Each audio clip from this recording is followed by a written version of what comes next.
Alright, so what's up everybody? I'm going to be showing you guys how to actually get to level 150 fast.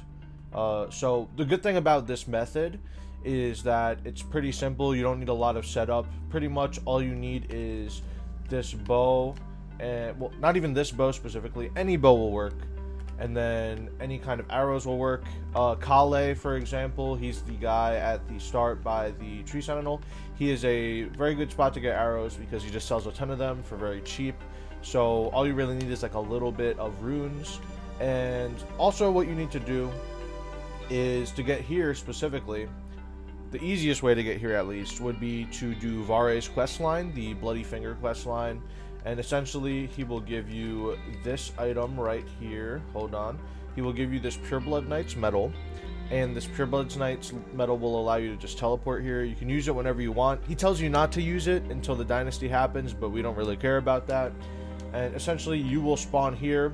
There is a grace up here, so I would say to get this just in case you fail this run.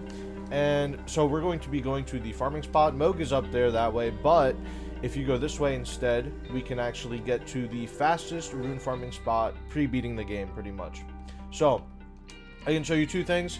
I haven't beaten the game on this character, so I can't show you the exact method with the endgame items. However, I can show you the simple method. So you basically just want to kind of follow this path.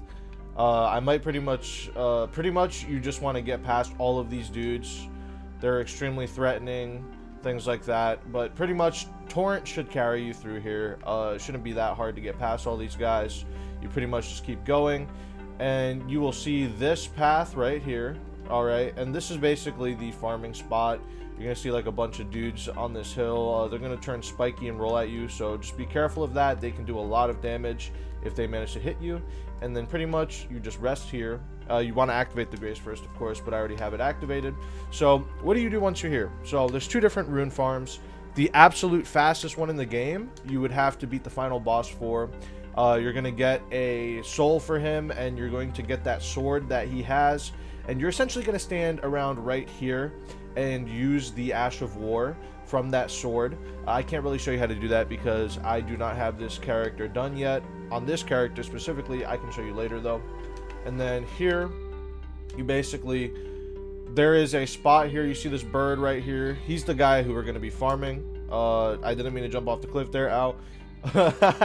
Okay, so yeah, just be careful of that. I mean, you're probably not going to do that because you're not as much as a goober as I am probably, but yeah, just don't do that.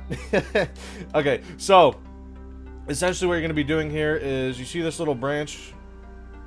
So when you spawn in at the grace, you're pretty much going to want to aim right here pretty much. He's going to rush at you. You want to wait. Okay, hold on, give me a second. All right, so pretty much you want to run up here.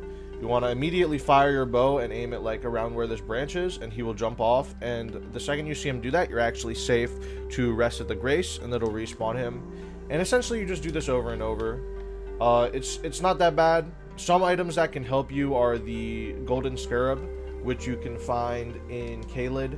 There is a specific area that I'll be showing you guys later how to get that. And you could also get the recipe for golden fowl foots from patches, which I will also be showing you later. But right now, this is pretty much just the fastest way to do this, with the bow at least. So that's the bow method. It's pretty fast if you just do what I did and you do it as fast as possible. It'll get you like 1,000,000 runes in about, I'd say 20 to 30 minutes, depending on how good you are at aiming at the specific spot. There are some times where he will just go on the edge and just stare at you. That's when you just want to reset. And there's also some times where you'll miss him, which if you do miss him, there's a lot of different shots you can take. The shot I'm showing you right now works if you miss him and he's still there. You don't want to shoot through these because there's a wall here. However, if you shoot below, down these little branches, there's a shot here. There's also a shot you can make here. And those are pretty much the 3 shots you can make. Sometimes he walks over here, so you pretty much just want to shoot here for that. And pretty much that's how it works with the bow method. So the next method we're going to do is we're going to do the method of, specifically the method for the sword. So you're going to need to beat the game for this.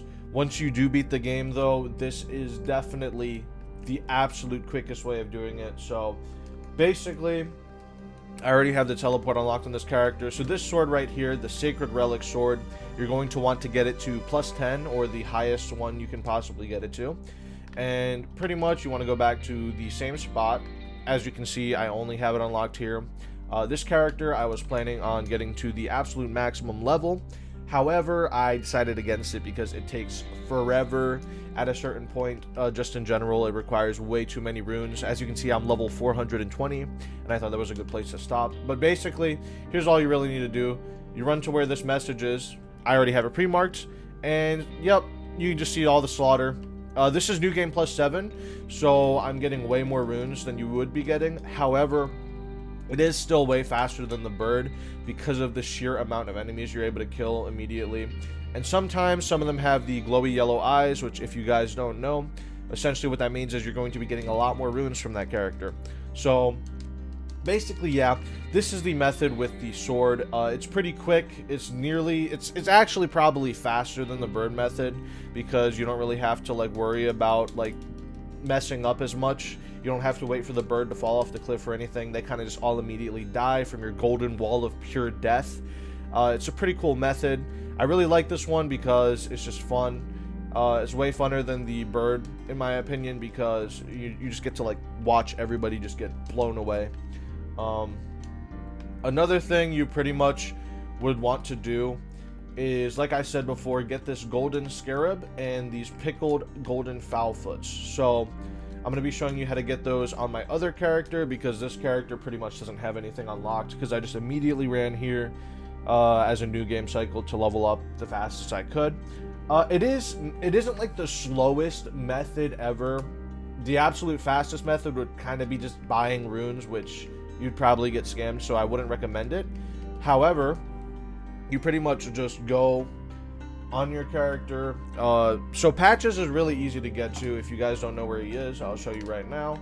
You pretty much, so you want to start in Agheel Lake. This is going to be, I believe, yeah. So you want to go to Murkwater Cave. So basically where Murkwater Cave is, if you start at the Church of Ele, you pretty much just go to the right until you get to the big lake, and then you want to head north as much as you can until you see a little opening in a valley.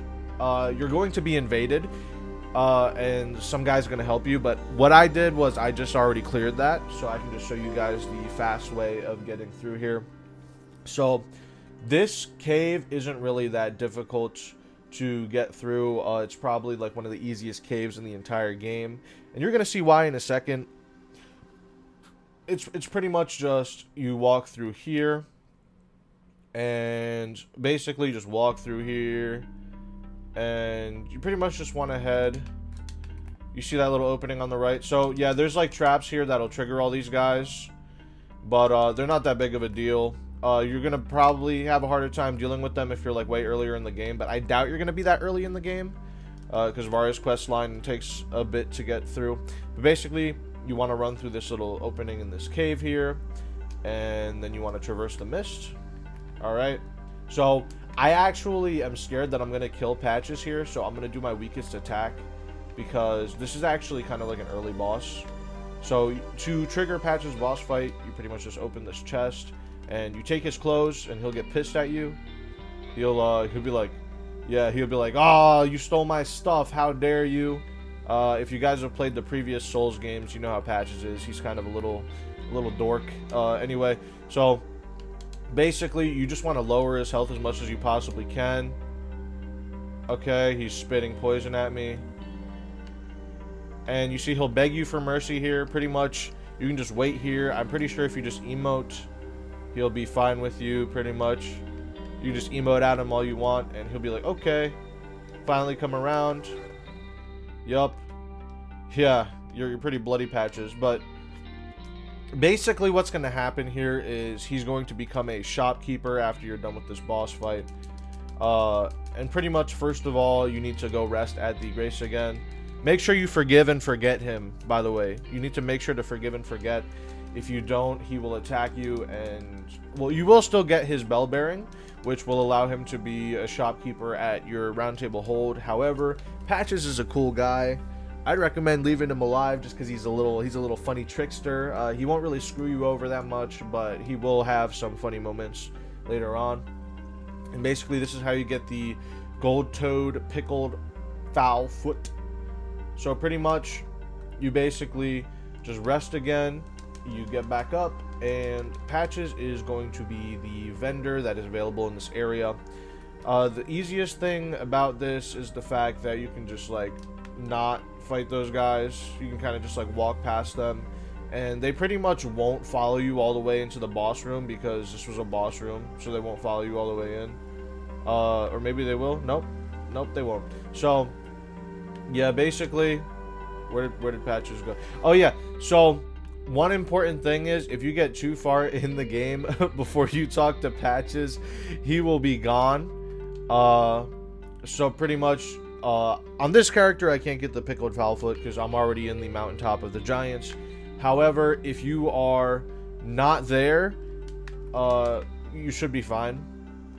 And basically, yeah, if you are as far as I am, I just recommend you kill him so you can get his bell bearing. But you can find his bell bearing later on in Mount Gelmir. There's like the little fort with the poison moat in front of it, and that's pretty much where you actually would find his bell bearing. And next, I'm going to show you guys how to get to the abandoned cave. So this is the abandoned cave. You kind of want to start off at the smoldering wall. So pretty much you just go down the second you get in Caelid. You just walk downwards, and eventually you will run into this big flaming wall. You'll see it when I'm done loading in, but pretty much it'll be this big gigantic flaming wall. Yeah, right here. You're pretty much, so you see here, you're pretty much just going to want to follow along this wall for a little bit. You'll see some big scary dog guys or whatever, but pretty much you can just ignore them. Torrent should outrun them, and that's the really good thing about them. So basically, you're gonna run in this direction, and eventually you're going to see these branches, right? You pretty much just want to come down here, and also there will be a abductor virgin here. You pretty much just want to get on these branches and ride your way across. Just be careful, you can actually fall if you're not careful enough. And here's the actual cave. So essentially, this cave is a hellhole. It's full of a ton of rot and nasty stuff.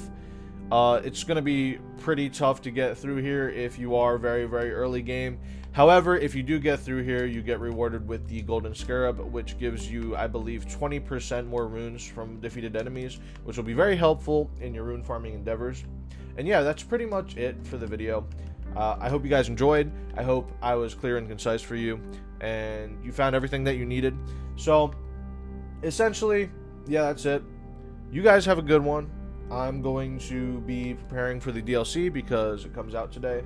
And yeah, I just wanted to make this quick videos just to help you guys get to level 150 before the DLC. And yeah, thank you guys.